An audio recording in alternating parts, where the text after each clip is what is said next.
Albino Coraza Neto, os seus bigodes também estão ficando brancos, né? Bom dia. Pois é, bom dia.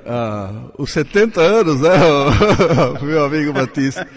Eu estou muito feliz de estar aqui hoje no seu programa, Batista. Eu queria te dar os parabéns, porque a gente fala tanto em imprensa e democracia. O teu programa é o mais democrático que eu conheço e te felicito por essa postura, né? E a transparência, a oportunidade de todas as ideias se exporem, isso que constrói o futuro. Muito obrigado. Agradeço também ao Campanholo, que é o dono da rádio, deixa eu falar. Eu só não sou mais democrático porque a Justiça Eleitoral não deixa. Mas dia 7, depois das 5, eu pretendo ser... Sempre serei autêntico, né, Coraza? O senhor já me conhece há muitos anos e eu quero tecer alguns comentários com relação à atuação da Justiça Eleitoral aqui em Toledo, com todo o respeito, não sei se assim eles o entenderão, mas realmente tem umas coisas durante o período eleitoral que não dá para entender. Mas já o senhor conversa com a gente. 8h05. Coraza, tem uva essa época? Não, né? Olha, as uvas estão muito bonitas esse ano. Estão bonitas, né? Mas estão verdes ainda. A uva ainda. não quer muita chuva, e essa seca aí que prejudica as outras culturas beneficia a uva. Está muito boa, foi podada agora em julho, e a gente está com uma expectativa muito positiva sobre a safra de 2012. Uhum. E as noz pecan? Nogueira Pecan, né? Nogueira Pecan ainda tem mudas, tem mais de 5.000 mudas foram colocadas na região e essas demoram 3-4 anos para fazer a primeira safra, né? É uma árvore perene que cresce muito. Muito bem. Coraza foi prefeito. Ontem, quando nós conversamos, para o senhor aqui estar, eu tive pensando o que eu vou conversar com o Coraza, rapaz, tem tanta coisa, por onde eu vou começar? Eu era menininho lá em Barbacena, e Barbacena é Ouro Verde, mas na verdade em 80 meus pais, nós viemos para Toledo, morávamos em Ouro Verde, em 80 nós chegamos em janeiro de 80, fevereiro, eu falo que janeiro, papai, se não estou equivocado, fala que é fevereiro ou vice-versa, mas não vem um caso. Em janeiro nós viemos para cá e fomos morar no BNH Rossoni, nos fundos do BNH Rossoni, na rua Juvenil do Lorande. E lá passamos 8 anos. Então era piazão e não acompanhava política, não votava, aquela coisa toda e tal. O senhor foi prefeito em 83 pela primeira vez? 83, 88, segunda vez 93, 96. Como é que o senhor foi parar na política? Ô Batista, esse programa aqui vai ser em primeira mão, você vai conhecer muitas coisas e o que eu estou fazendo agora. Eu entrei na política por um princípio cristão. Eu, na época, 70 e poucos, fiz cursilho de cristandade. E a nossa família é uma família sempre ligada à igreja, frequenta, participa. Eu tenho uma irmã religiosa, 2, 3 irmãos estudaram em seminário, né? E nesse cursilho de cristandade, a gente se reencontra com o Cristo, Jesus Cristo.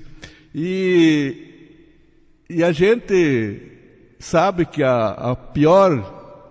o maior pecado hoje é a omissão. E o cristão não pode se omitir perante a realidade que enfrenta. E todo mundo tem medo da política, odeia a política e se omite. A hora que os cristãos assumirem o seu papel, a política vai mudar. Então eu acabei ingressando na política para não me omitir na época. Toledo vivia uma situação de partido único na época, né? Era Arena 1, Arena 2, Arena 3, se brigava mais que partidos. Verdade. E ingressei no MDB naquela vez. Batista, eu não sei, você pode achar que eu estou exagerando, mas eu sempre me coloco do lado do mais fraco. No seminário em Santa Maria, o Grêmio ganhava anos e o Inter penava. Aí eu entrei no Inter para reforçar o mais fraco. E aqui em Toledo eu entrei no MDB porque o MDB existia, mas não assumia o seu papel de oposição, se atrelava uma arena a outra. E em 76 o Nelto foi o primeiro candidato a prefeito do MDB. eu fui o vice de 3 legendas, né? Era o Nelto, o Alcido Leonardo e o Oscar Silva. E o outro tinha 3 candidaturas que brigavam entre si. Era o Duílio Genari, que se elegeu prefeito na época, o Peroto da Sadia, e o terceiro era o Toral Takada, se não me falha a memória. E o Nelto foi o mais votado, mas perdemos a eleição porque na legenda o Duílio, que fez 2, 3 mil votos a menos que o Nelto, ficou prefeito. E naquela época ainda era ditadura, né? E oposição que... Fale com o Vilmo Marcondes, que era vereador da oposição, quantos processos ele respondeu na justiça porque fazia oposição que se devia fazer. E em 76 aconteceu isso, daí em 82 eu fui candidato a prefeito, até junto com o Avelino Campagnolo, eu era MDB 1, Campagnolo MDB 2, e o outro lado tinha Arena 1, Arena 2, Arena 3. Eu lembro do Toral em 82, ele era candidato então, também, né? Em 79 foi o Avelino Campagnolo, não o Toral, a terceira legenda da Arena. Mas antes disso teve uma eleição, antes desse episódio, tinha uma eleição de candidato único. E não é que o branco quase assustou. Quase ganhou. O candidato era o Dr. Wilson Carlos Kuhn, uma personalidade fantástica, uma sabedoria, um conhecimento, e o Lamartine o vice. E naquela época o MDB ficou omisso, né? E dentro da Arena eles fecharam, não deixaram a candidatura do Campagnolo surgir porque tinham maioria, não deu número. Então, depois dessa candidatura, nós assumimos em 82, ganhamos dos 3 adversários da Arena da época. E, Batista... A vice do senhor era a Dalva Nogueira? Era a Dalva Nogueira. Era também ligada à igreja, ao Cursilho, né? Foi a primeira mulher da região que foi candidata a vice-prefeito. Mas, Batista, o que eu quero hoje aqui não é contar toda essa história. Até porque nós passaremos o dia, né?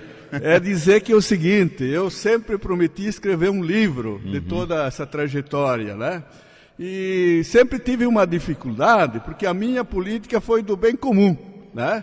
E essa política do bem comum entra em choque. Eu não tenho nada contra pessoa nenhuma, mas o meu sistema de fazer política entra em choque com interesses, com a classe dominante política, econômica. E então eu não comecei a escrever esse livro porque eu acho que eles não vão me deixar publicar o livro. Não, porque... vamos deixar assim, nós damos um jeito. Vamos para o Paraguai e damos um jeito. Então faz 16 anos que eu entreguei a prefeitura de Toledo, né?